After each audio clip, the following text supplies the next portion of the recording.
Welcome back to Geography 14 Cartographic Design. This is the third part of the history of cartography. Here we focus on early thematic maps. In terms of thematic mapping, what we know is that this, as far as we can tell, this thematic tradition is about 300 years old, and it was primarily developed in Europe. Most of the cartography that we have that tries to relay a theme through cartography is by Europeans and about European parts of the world. However, thematic mapping is going to become a very popular way to communicate information, and today it continues to be one of the most useful, interesting, and exciting ways to share information. If we think about the coronavirus map, for example, tracking disease rates and death rates, it is a thematic map focusing on an epidemic, on a pandemic. And so thematic maps are going to be with us for quite a long time, I believe. And as the Internet of Things develops with new 5G, wireless internet, etc., thematic maps are going to continue to develop in a direction that is going to be more data driven and in real time, looking at data directly logged into a cloud computer, for example. So thematic mapping is going to be with us for quite a while. It is very useful, and it is a useful tool of communication. Usually, thematic maps were used in conjunction with new statistical tools to describe the world, to describe countries or economies or cities. Thematic maps were an additional way to visualize and represent data in a spatial format. And they were very useful in statecraft and governance because it gave politicians, administrators, and bureaucrats a different way to look at the world, and it clearly showed areas that were needed in terms of if resources were needed or if new markets were open. Some of these thematic maps are going to focus on the physical world, specifically trade winds, magnetic declination, or topography. And other maps are going to focus on social aspects like population, disease, ethnic groups, etc. Halley's wind map of 1686 is the first weather and climate map which illustrates, prevailing wind directions. And this type of map is going to become very useful as a way to standardize our knowledge of wind currents and ocean navigation as well. Another thematic map from this period that is still pretty relevant is the Smith Geological Map of 1815, and this is a geological map of Britain and Scotland, and it is the basis for all subsequent geological maps. In fact, William Smith was known as William Stratus Smith because he also developed the principle of faunal succession, which is that we find, through sedimentary rock, we find fossilized remains of plants and animals from other eras, for example. And again, this is the type of map that it was originally developed in the 1800s, but the principles of geological cartography are pretty similar to those that we have today. And so this map was a map that set a standard and that other geological cartography has had to use as a reference.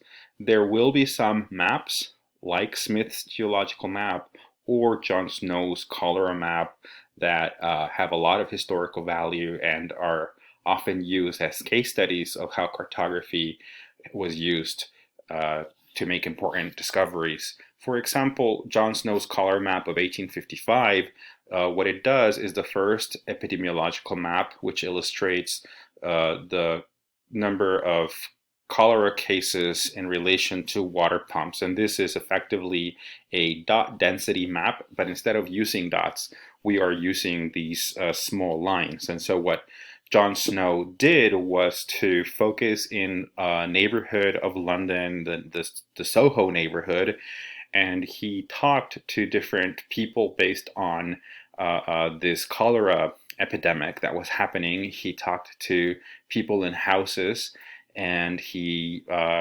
unlike his contemporaries who believed that cholera was caused by bad air or miasma, he thought that perhaps it was something in the water, and he began to carry out this census, and then after interviewing people who had gotten sick, he began to map the data, and he realized that there was a pattern of concentration here in the pump on Broad Street. And so this map served as a evidence, and so his hypothesis was that what happens if you remove the pump, what happens if you remove the handle from the water pump on Broad Street. And so he did that, and the results were that they began to see the cases of cholera decline in the area. And so again, that contributed to our modern theory, modern germ theory, because germs and bacteria are something that we can't see without a microscope, for example. But at this point in history, that was not the technology we had. And so these types of maps are also parts of the puzzle that contribute to our broader knowledge in the sciences and in medicine as well in this case. So the Jon Snow Cholera Map is an important historic map that continues to be a reference for early epidemiological studies. A few other maps, for example, this by Charles Joseph Menard, a French cartographer, and this is an immigration flow map from 1862 of European countries. If we look here, we see 4 attributes.